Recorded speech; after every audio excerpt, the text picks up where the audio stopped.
দিলাম, এর মধ্যে আপনি পদত্যাগ করবেন, সিদ্ধান্ত নেবেন।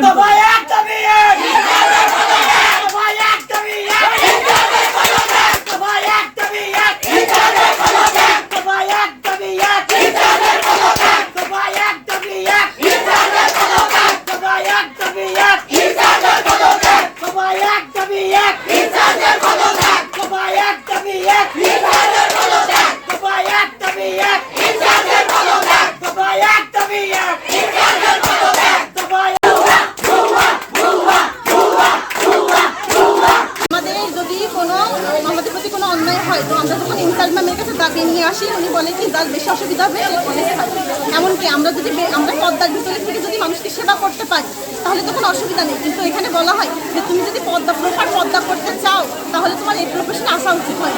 কেন প্রপার পদ্মা করে কি মানুষকে সেবা করা যায় না?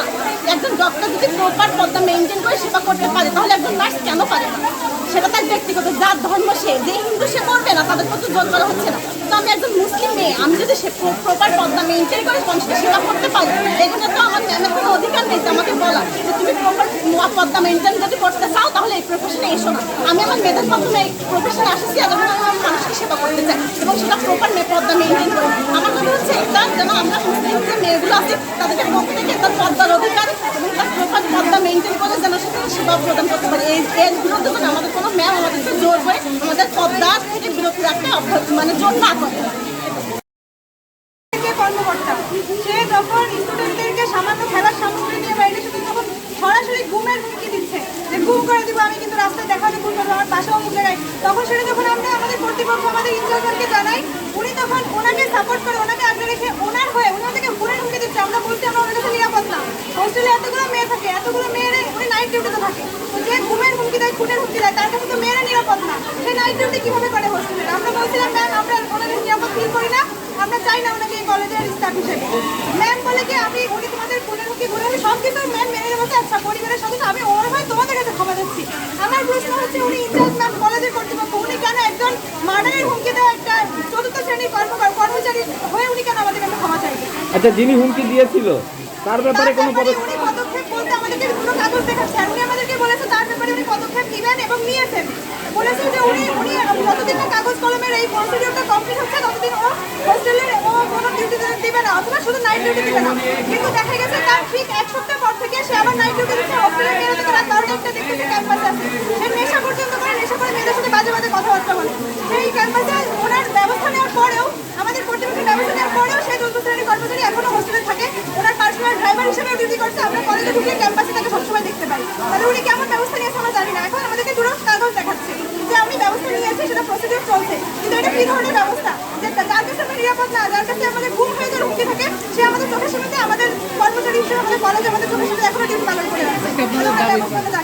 আমাদের সবার দাবি একটাই, আমাদের ইন্টারভিউ আমাদের দাবি হচ্ছে, আমাদের একটাই দাবি, আমাদের ইনচার্জ নামের পদত্যাগ। পদত্যাগের কিছু কারণ আছে, কারণ একজন মানুষ তো আর বিনা দোষের নির্দ্বিধায় পদত্যাগ করবে না। কারণ সমূহ হচ্ছে সে সরকার কর্তৃক যে আমাদের উপবৃত্তি স্টাইপেন্ড দেওয়া হয়, এই টাকা কাটার এখতিয়ার বা কর্তন করার এখতিয়ার কারণ নেই, শুধুমাত্র সরকারের আছে।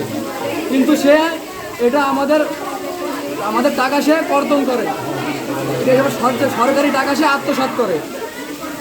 দ্বিতীয় নম্বর শর্ত নম্বর 2, আমাদের হোস্টেলে অবস্থানরত মেয়েরা যারা আমাদের বন্ধু বান্ধবী, বড় ভাই, ছোট বোন, তারা হোস্টেলে তাদের খাবারের জন্য 1500 টাকা জমা দেয়।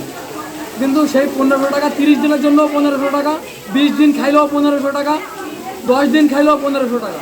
তাহলে যখন 30 দিন খাইলে 1500 টাকা লাগে, তাহলে 20 দিন খাইলে 1000 টাকায় হয়ে যাওয়ার কথা, বাকি 500 টাকা কই দেয়? এখানে 300 জন স্টুডেন্ট থাকে হোস্টেলে, হিসাব করলে যদি একটা মাসে 10 দিন বন্ধ থাকে, কোনো সরকারি ছুটি বন্ধ থাকে, তাহলে 1.5 লক্ষ টাকা পেতে থাকে। এই টাকার হিসাব করি। এরপরে আমাদের হোস্টেলে যত টাকা ওঠে মেয়েদের, এর কোনো হিসাব, প্রতি মাসের কোনো হিসাব আমাদের স্টুডেন্টদের দেওয়া হয় না। আমাদের সরকার থেকে আমাদের জীবনমান উন্নয়নের জন্য বিভিন্ন ধরনের খেলার সামগ্রী বাবদ বাজেট আসে। এই বাজেটের কোনো সচ্ছলতা আমরা এ যাবৎকালে পাইনি, এই ইনচার্জ ম্যামের আমলে আমরা পাইনি। তারপরে আমাদের দাবি একটাই, ওনার পদত্যাগ। ঠিক আছে।